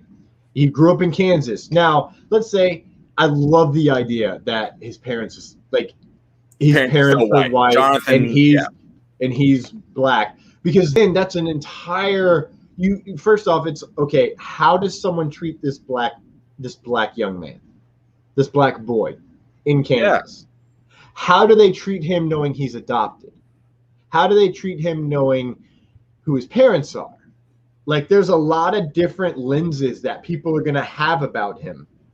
And it'll be an interesting take on when someone's saying something to him. You know, like, especially because not everybody, depending on when the time period is, adopted kids were really bullied for being adopted. Still probably are. I don't know. I wasn't adopted. My sister tried to make me think I was, but I'm not. This could be in the 80s. That'd be awesome. See, here's my thought as well. If we're going to do a period piece, and it's going to be same universe as Michael Keaton. He's in Flash. Well, I like that now, but that wasn't where I was going. Let's hear where you were going. What I was thinking, you son of a bitch, because that was good, and now I'm off topic in my head. What I was actually thinking is, you know, what is it to be a black man? What is it to be a superhero? It's going to be all the same themes of Falcon and the Winter Soldier, right? But from a different idea, especially an idea where he's an OP combatant. Yeah, right? It's different. It's different. He's Superman. Exactly. And that's the whole point of Sam Wilson is no blonde hair, no blue eyes, no super serum. The only superpower I have is I believe we can do better. That's, I think, part of what makes inside the MCU, it's going to make it a little easier on Sam Wilson. Because, well, he's not superpowered. He's not all powerful. Exactly. Yeah. So we don't have as much fear. He's just a man who's trying to do good. This movie could be damn good, man. The way they can handle this. Think about our lifetime. Okay, I can't say that because think about my lifetime. Think about everything we just went through. You want to keep it in the 20th century. You want to keep it topical to the racial issues. 90s. The same way Black Panther started. The same way Killmonger was created. But instead, this is Superman who grew up in Kansas in the 70s and 80s. And now he's in his 20s or 30s in the 90s. Right. As Superman. Yeah. What does that mean in the essence of after the Rodney King beatings? And they don't have to, I mean, in all honesty, if I'm not mistaken, Los Angeles is still a city in the DC universe. Yeah. They just don't go there, right? Well, they can drop that in there. In the same wake of the whole OJ trial, where racism was really brought back out in America based on the reactions of many people and what they assumed. It's the unconscious bias, if you will. The unconscious bias is, I think, what's going to be great about this Superman film, whether it be based on skin color, based on lineage, based on whether you're adopted or you know your family, right? Because there's a lot of things that come with emotion, and all of those are great. And you can take those three things, put it in a character, you place them in the 90s, and the best thing about trying to write a story is, well, what does that mean to the character? And then that's just a whole explosion. And if he maintains that hope, which I think he will, you know, this prideful sense, not so much prideful, but just, well, I believe, you could take Sam Wilson's speech, give it to Superman, change a couple things, and it works, right? That's the essence of the character. It's hope. I'm excited, man. I'm excited and you talked too. Me into the period piece. Yeah. Just because you're right. You can do so much with that. And here's my thing too. Like, I like the way DC is moving, where I was talking to some people in a Slack channel today at the Direct, and I was saying, it was John Ross. I was talking to John Ross, who's been on this podcast, friend of the show. And he was asking about, I guess he just hadn't been read up on like what's been going on. He was like asking questions. And I was like, yeah, well, DC, they're moving in this way. Like Walter Hamada at DC Fandom, they kind of explained where like and it's in the article as well, where they're moving towards this multiversal deal where stuff can be connected in the DCEU, and they can be references, and Superman can be at the end of Shazam, and Black Adam can be in this, and Flash can be in that. But there's also this, because of multiverse, there's going to be standalone movies in their own universes, such as this Superman film, such as the Batman, such as, Joker, which has already been in its kind of Elseworld universe where it's not connected to anything. And those could all be in their own separate universes, not even connected in their own thing. DC, I think they've admitted defeat to the MCU. They've gone, okay, we cannot be you. We can't. The DCEU cannot be the MCU. This perfectly orchestrated, connected universe where you still pump out amazing movies. But I think they're being very smart, and they're going, let's just make good movies first. And when we want them to connect, they'll connect. Like The Flash with Michael Keaton, with Ben Affleck, like that, with Supergirl is in that. The Flash is going to be that multiversal deal, and it'll be explained, I think, partially in that movie. But when they don't want it to connect, like the Batman or like Joker or like what seems to be this Superman movie, they can be a standalone film, and that's just what they are. And they can still be in this vast multiverse, as the ancient one would say, right? And they can still exist. That's a crossover. Yeah. One day, before I'm dead, probably. Disney will buy everything. That's hopeful. Disney will buy everything one day. I only want them to buy DC. Yeah. That's it. That'd be cool. Can't even lie. Zero. Buy the movie rights to DC. Yeah. From DC to independent publishing. But, here's the thing. I think they're in good hands right now. I think Suicide Squad's going to be good. I think Black Adam's going to be really fun. And I'm looking forward to this. And honestly, personally, the MCU is great. But it was funny doing the direct podcast the other day and talking about the non-MCU movies. It was kind of like, oh, right. I almost miss the days when it's just like they're by themselves. It's not this inner... Yeah, like a little... The MCU is amazing. Yeah, but there is something to, and the Joker, it just being by itself, like that was in Venom. Venom by itself. I didn't love Venom, but I didn't either. But it's by itself, so okay, it's by itself. Right, exactly. That's how I feel. And you can compartmentalize that in your head. Like, I don't think anyone's going to be confused. I think the DCEU has become a wreck, and it's also just been fractured because of the Snyder relationship with Warner Media, and it's just kind of like it's kind of become a mess. But I'm looking forward to this movie. Who knows when we're getting it? A script may be done in December, so we're looking 2024. That's a good guess to me, and I think that's fine. That'll be 11 years after Man of Steel, and it's quick. I'm going to be quick to point out that this does. Speaking of the multiverse and the DCEU somewhat still existing, Henry Cavill could still be in movies as Superman. I think he could still pop up in, say, Black Adam or Shazam or anything, really. Like, yeah, that's where I'd want him in. I want him seeing Fight the Rock. But I do think that DC, they're heading this direction. They're going for it. And it's smart. They're going to try to make good movies first, not a good cinematic universe. Good. Yeah, I think that's the way they should go.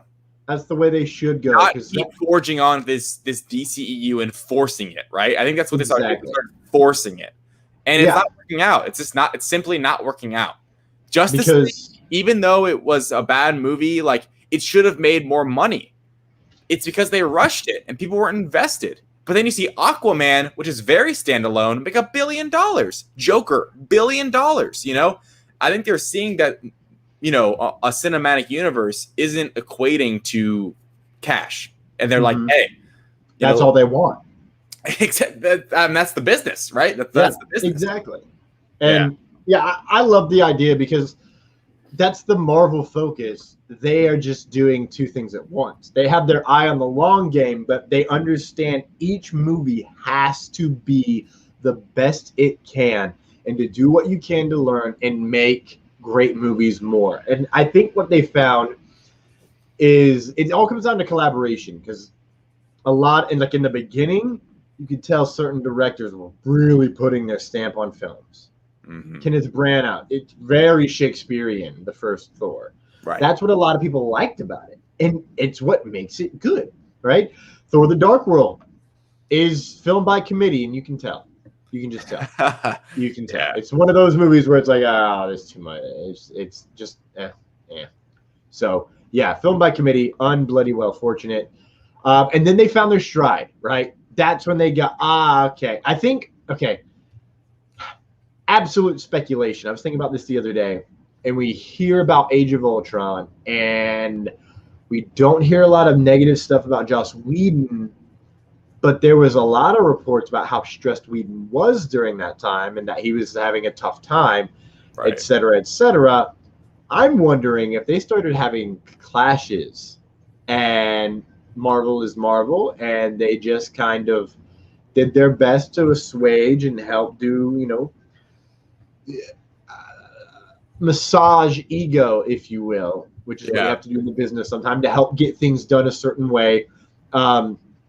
Like he had certain things he wanted to do that got cut. He did. Blah, blah, blah, blah, blah, blah, blah. And and they say that he threw in the discussion between Iron Man and Cap on the farm. That was a Joss Whedon thing without knowing that they were trying to do Civil War next, right? So that's another little fun tidbit. So I'm wondering if that's where they were like, well, if we can work with this, we can work with anybody else. Right. And I mean, I think the Russo brothers became a more moldable duo of directors with them. And because they collaborate themselves when they make movies. So they're used to collaborating. They're used to finding middle ground. And it became this perfect kind of focus group of how to produce and direct these movies, God bless them all. I love the MCU. I talk about, the solo movies, I get a little bit nostalgic, but come on, the fact that we got an Avengers Endgame and Infinity War styled, mashup, it doesn't get any better than that. But I am very excited for these solo standalone, DC films, because we need Superman and Batman to be relevant. I love these characters, especially Batman. The Batman is just comic book movies in general. It's probably top 2 most anticipated. It's Spider-Man, then The Batman is my top 2 most anticipated comic book movies. It's in my top 3 for sure. Yeah. I've lost anticipation once it moved off my birthday. I can't even lie about it. And I'm not even going to It comes out close to Thor. It comes out Doctor in February, Strange. right? Yeah, so it's March 4th, and then 3 weeks later it'll be Doctor Strange. That's going to be an awesome month. That is going to be an awesome living month. in the theater. Living. When's Morbius? Don't we have something in February? Isn't Morbius is February? Yeah. David, what a time to be alive, brother. What a time to be alive. David, where can everyone find you on social media? Yeah, guys, you can find me at my name, David Thompson, on Facebook, at David J. Thompson on TikTok and Instagram, and at David Thompson with 2 A's in the David on Twitter. Go follow me on Twitter, guys. That's where I'm most active. That's where I talk the most about this nerdy, fun stuff. So yeah, go follow me over there. That's where I like to social media the most. Thomas, what about you?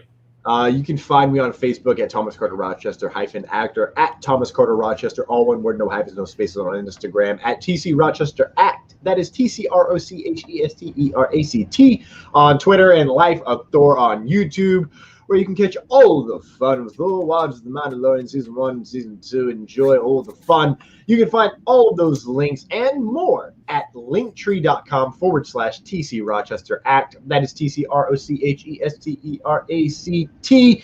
And of course, LightsThunderAction can be found on Facebook, LightsThunderAction Show on Instagram, at LightsThunderAction, all one word, no hyphens, no spaces. Twitch.tv//LightsThunderAction, all one word, no hyphens, no spaces. LTA Podcasting on the Twitter. LightsThunderAction, ! On the YouTube. Of course, Linktree.com/LightsThunderAction, all one word, no hyphens, no spaces. Will get you every single thing that you need to do when it comes to links. Wow. What a show. David, you have anything to pump this week? We pretty much went over it. I was gonna say, check out the latest Direct podcast. I was on there with Matt and Liam. We had a great time. Yes, They interviewed, or Liam interviewed, Yes. Terry Scogland, who is the director of the Falcon and the Winter Soldier. So go check that out there. Also, check out the Direct.com. We just got a new web redesign, so go check that out. I'll be writing stuff over there. I should be having a fun feature coming out pretty soon. So go check that out. Yes, the Direct.com, where you can catch all the latest news. And of course, you can find LightsThunderAction on the HWWS WebTV channel on YouTube and on Facebook. Be sure to check that out. Ladies and gentlemen, we've reached the end of the show. As always, there could be no show without the Clark Kent doppelganger to my right. World famous journalist David Thompson, bringing the news and spicy webs. Thank you to Terry McIver for his hard work behind the scenes with guests, socials, and research, without whom this show would be absolute bush league. Thank you to HWWS WebTV family for supporting us and carrying us on the network. And most importantly, thank you to you, the audience, without which we would just be talking to ourselves, and we know we would have fun. Don't get me wrong. But with you here, it makes it all the better. Thank you for joining us. This has been episode 55 of Lights, Thunder, Action. We've said it before. I totally messed up this line. I can't read. We've said goodbye before, so it stands to reason. We'll say hello again. Bye, everyone. Au revoir.